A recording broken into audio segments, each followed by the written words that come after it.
do you have an idea? Would you say like try to get at least 80% of your meals real food, and then 20% you could kind of get away with some junk? Or I think that everybody is carb dominant, so prioritizing like protein and good fats.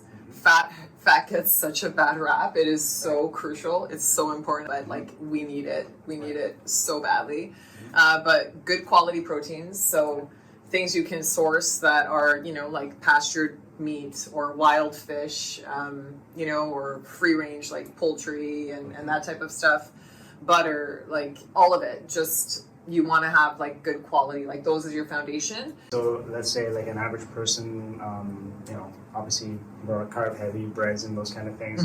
But like, do you have an idea? Would you say like try to get at least 80% of your meals real food, and then 20% you could kind of get away with some junk? Or It all depends on where you're at. Like if you have a condition like an inflammatory condition and you feel like debilitating joint pain or brain fog and you just cannot function in life, I mean, do you want to feel like that way 20% of the time, or do you want to feel that way never? Feel good and vital. Once you feel what it's like to feel great, right, why would you compromise that? The less of the bad stuff, the better. right. So if that means it's like, I usually encourage people, if you're going to have a treat, enjoy it, look forward to it, but keep it as like a treat meal versus a treat date.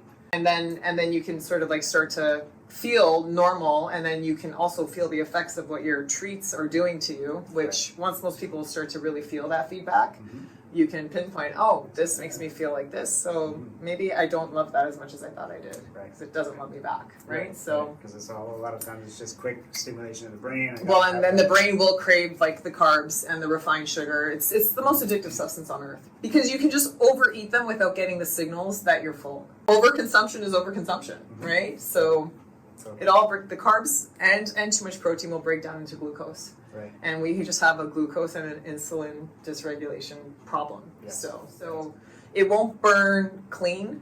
Right. It won't be something that your body can detoxify and eliminate. Right. So our body has these really great storage sites for everything that it can't really break down cleanly, and those are fat cells. Right. And they will get full and full and full, and they'll grow as much as they can. The body just makes more fat cells. Right. So, and once you've got them all, like you can shrink them, but you can never really get rid of them. So that's also something to really be cognizant of, because your body has an incredible adaptation, sort of talent where it will continue to grow as it needs to. And whether it's here, wherever it is, your body will find a place to store it. So at some point you just have to stop with the inputs if you want to, start really like cleaning house.